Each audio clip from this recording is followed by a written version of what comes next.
No vídeo anterior, falei sobre o que é a ansiedade, de onde ela vem, porque sentimos ansiedade. E nesse vídeo, vou falar sobre os tipos de ansiedade e como identificar ações para ajudar no tratamento para a ansiedade. E também por que aumentou na pandemia. Quem sofre com ansiedade quer saber sobre a cura. Vou falar também sobre esse assunto.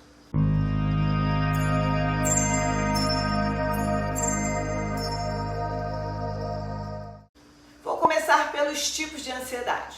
Conforme falei, a ansiedade é comum a todos. Todo mundo tem ansiedade. É uma preocupação que serve para nos proteger e está associada ao medo, à insegurança, à desproteção. Então, é comum ficarmos ansiosos por algum acontecimento, algo importante que vai acontecer, algum medo. As emoções são assim, uma hora a gente está triste, outra feliz, uma hora nervoso, outra calmo e uma hora ansioso e outra mais tranquilo. A ansiedade começa a preocupar quando fica descontrolada. É quando a gente fica o tempo todo ansioso, não consegue relaxar. E aí sim, ela pode evoluir para outras doenças psicológicas. Porque cada pessoa tem sua personalidade, seu DNA, sua vivência, experiência, traumas. E dependendo do momento que está vivendo, a ansiedade pode acentuar. E juntamente com tudo isso que eu falei anteriormente, a ansiedade pode causar um ataque de pânico, crises de ansiedade. Justamente porque a pessoa não consegue controlar os pensamentos. Os pensamentos dominam a pessoa e ela fica o tempo inteiro angustiada, achando que alguma coisa ruim vai acontecer, com sintomas físicos de taquicardia, de tremores, falta de ar, visão turva. E o ataque de pânico é quando o corpo colapsa e a pessoa tem certeza que está tendo um ataque do coração, não consegue respirar, muitas vezes vai parar no hospital, na emergência. Mas, além das crises de ansiedade e ataque de pânico, existem outros tipos de ansiedade, como, por exemplo, a agorafobia, o TOC, o TEPT, a fobia social. Falando um pouquinho de cada um resumidamente, a agorafobia é quando a pessoa tem medo de lugar fechado ou de tumulto, multidões. É uma sensação de estar preso, de sufocamento. Pode ser até dentro de um ônibus, algum lugar fechado. A impressão é que a pessoa vai ser amassada ou não vai conseguir respirar. Falta ar. É desesperador. O TOC não é ser organizado, uma pessoa que não consegue ver um quadro e não ajeitar, ficar incomodado com a desordem.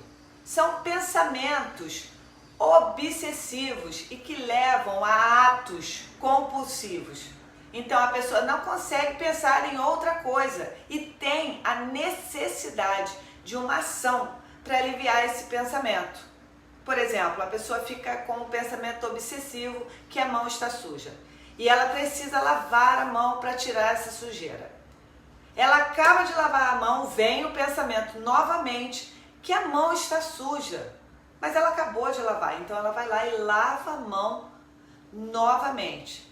Esses pensamentos obsessivos e ações recorrentes trazem prejuízos enormes para a qualidade de vida de uma pessoa. O pensamento vem, você vai lá e faz o que o pensamento está sugerindo e fica nesse loop, nesse círculo.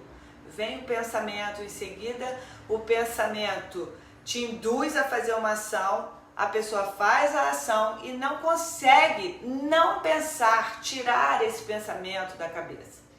O pensamento está mandando o tempo todo. O TEPT é o transtorno de estresse pós-traumático. Como o nome já está dizendo, é ligado a algum trauma que a pessoa sofreu, pode ser um assalto, uma morte, a perda de algo muito significativo. Após esse trauma, a pessoa desenvolve esse transtorno de ansiedade, gerando muito medo, muita angústia e às vezes a pessoa fica travada. A fobia social não é ter medo de pessoas, de se relacionar com pessoas. É de ser julgado pelas pessoas, estar em evidência numa apresentação, por exemplo, e o pensamento é: o que essas pessoas estão pensando de mim? Elas estão me avaliando. É muito angustiante para quem sofre de fobia social ser avaliado por pessoas. Essas pessoas têm dificuldade de estar em evidência, então se escondem, quer ficar no canto, não querem aparecer por medo do que vão achar delas. Geralmente acham que quando chega está todo mundo reparando ela, olhando para ela, tem essa impressão. Esses são os principais tipos de ansiedade, lembrando que cada pessoa tem sua individualidade. Então, nem os psicólogos, nem os médicos sabem todos os sintomas e como funciona a ansiedade de verdade nas pessoas. Os estudos estão sempre se atualizando para cada vez mais os diagnósticos serem mais assertivos. E por isso que é importante esse compartilhamento. Todo estudo é em cima de pesquisa científica. E as pesquisas científicas são em cima de experimentos, de vivências, de relatos de pessoas ou de experimento com animais. Então, essa troca é importante. Por isso, quanto mais pessoas que apresentam alguns sintomas relatam, mais podemos relacionar a ansiedade.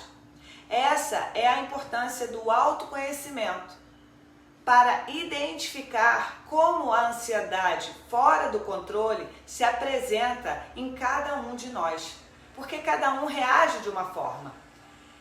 Tem muitos sintomas em comum, mas assim como o estresse, a ansiedade também tem suas peculiaridades e algumas ações que as pessoas acham que são bobas, que são simples, fazem muita diferença no tratamento de quem sofre com transtorno de ansiedade.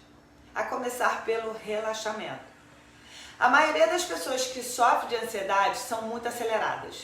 Pessoas impacientes, falam rápido, comem rápido, andam rápido, respiram rápido. Tudo isso influencia na ansiedade. Obviamente não é só isso, porque como eu falei no vídeo anterior e nesse também, a ansiedade está muito ligada ao medo, à desproteção, à falta de segurança, ao histórico de vida também. Porém, essa agitação, essa falta de relaxamento, de conexão com o presente, com o momento presente, acentua a ansiedade. É tudo uma combinação. Além de tratar essa parte emocional do medo, das emoções, é preciso também cuidar dessa parte física, dessa agitação. Isso influencia no sono, na forma como a gente se alimenta, como a gente fala.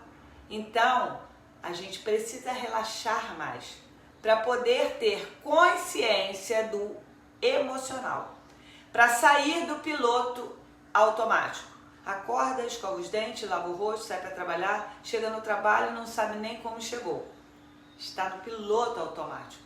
Não sabe nem se tomou o remédio, se fechou a porta, porque está tudo no automático. Fazer as atividades conscientemente ajuda a desacelerar o sistema nervoso. Consequentemente, você vai começar a identificar seus gatilhos, o que acentua a sua ansiedade. Porque o seu físico vai estar mais relaxado, ajudando na parte emocional. O corpo é o todo, ele é todo integrado. É o mental e o físico, um equilíbrio. E por isso que se fala muito em meditação, higiene do sono, para que o corpo relaxe e se integre ao emocional. é um conjunto de ações a serem feitas para identificar e tratar a ansiedade. Geralmente as pessoas que sofrem com ansiedade pesquisam muito sobre o assunto. A informação é essencial, porém, e a ação? O que fazer com toda essa informação? Tem que agir. Eu conheço vários pacientes que dizem, eu sei, mas só saber não adianta. Tem que observar, tem que colocar em prática, porque senão a ansiedade vai ficar aflorada ou evoluir para esses outros transtornos. E por isso que nesse período de pandemia, aumentaram os casos de transtorno de ansiedade. Um período de insegurança, incerteza, medo, além do medo de pegar a doença, medo dos familiares pegarem também, a falta do controle do que vai acontecer, tudo isso combinado com todas as nossas questões já vividas, com a nossa personalidade, com a nossa estrutura, ajudaram no aumento dos casos. E por fim, quando falamos em cura de ansiedade, na verdade, o correto é dizer aprender a lidar com a ansiedade. Já que a ansiedade é comum a todo mundo, é uma emoção que todos temos, não tem como não ter ansiedade. Ela está presente na nossa vida, não existe cura. Além disso, a emoção, a ansiedade, não é uma doença nem um transtorno psicológico. Ela vira doença psicológica quando ela é acentuada. Os tipos de ansiedade que causam os sintomas é que são considerados doenças para serem tratadas e não existe remédio para curar a ansiedade. Existe remédio, medicamento para aliviar os sintomas, mas não vai tratar a causa. Se você tem um transtorno psicológico, como por exemplo, uma personalidade borderline, um autismo leve, até um toque, os medicamentos vão auxiliar atuando no sistema nervoso, porém não vão curar, uma vez que esses medicamentos são retirados, todos os sintomas voltam. Eles apenas complementam, ajudam no tratamento dos transtornos de ansiedade. E como saber lidar com a ansiedade? Já que a gente vive num mundo tão acelerado, tão agitado, tão evoluído e com tantas notícias ruins. Aí é que entra a nossa parte e que é a mais difícil. Porque, apesar de ser simples, geralmente não fazemos o que precisamos fazer, que é o relaxamento, a meditação, o parar.